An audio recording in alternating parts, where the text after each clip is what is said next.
This Delta how-to video will show you how to install a bathroom faucet and pop-up. To complete this project, you'll need channel lock pliers, an adjustable wrench, thread seal tape, silicone caulk, and a wrench included in the box. Many single-handle faucets allow you to install them as either a single-hole mount or as a three-hole mount using an escutcheon plate, which fits into the two outside holes. Once you know the type of installation, in our case here a three-hole mount, you're ready to begin. Slide the three-hole gasket over the tubes and the mounting stud and feed everything through the hole in the countertop.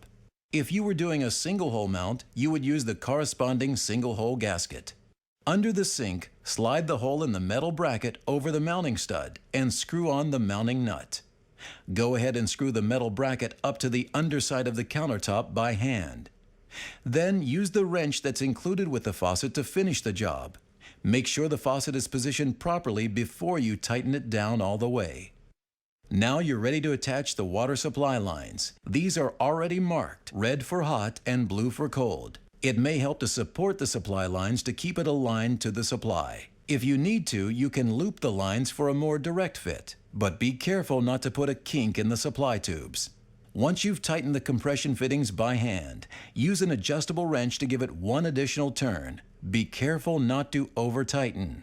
If you have a two-handle faucet, which would not have diamond seal technology, the procedure is a little different.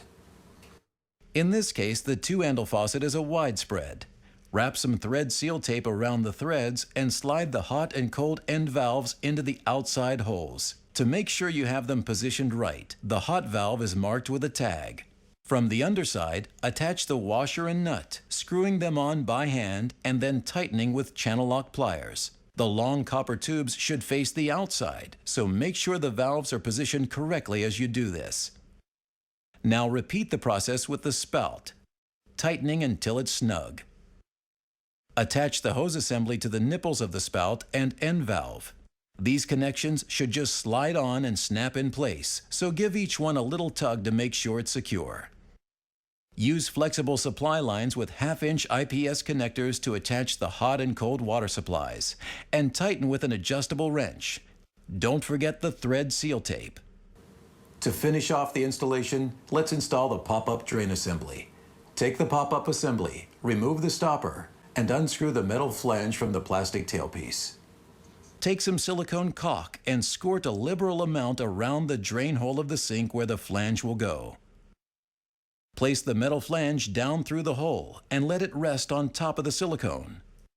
From the underside, slide on the gasket and washer, then screw the nut onto the threads of the metal flange. Screw it all the way up against the bottom of the sink by hand and tighten it down with a pair of channel lock pliers. Insert the plastic washer into the tailpiece and screw it onto the metal flange, making sure the pivot ends up facing toward the faucet under the sink. Plumb the other end of the tailpiece into the existing drain and tighten everything up. Now it's time to install the pop-up. Place the stopper in the drain, then remove the pivot nut from the back of the tailpiece and insert the ball side of the horizontal rod until it engages the stopper. Screw the pivot nut over the rod to hold it in place. Drop the lift rod in from the top and attach it to the strap with the metal screw. Find the ideal hole in the strap to operate your pop-up and run the horizontal rod through it, using the clip on either side to prevent it from coming out. Check the operation of the pop-up and clean out any excess silicone from the drain. Let the silicone cure fully before turning on the water. Check the directions on the caulk package. Turn the water back on and make sure everything's working properly. If there are any leaks, tighten the compression fittings half a turn until the leaks stop.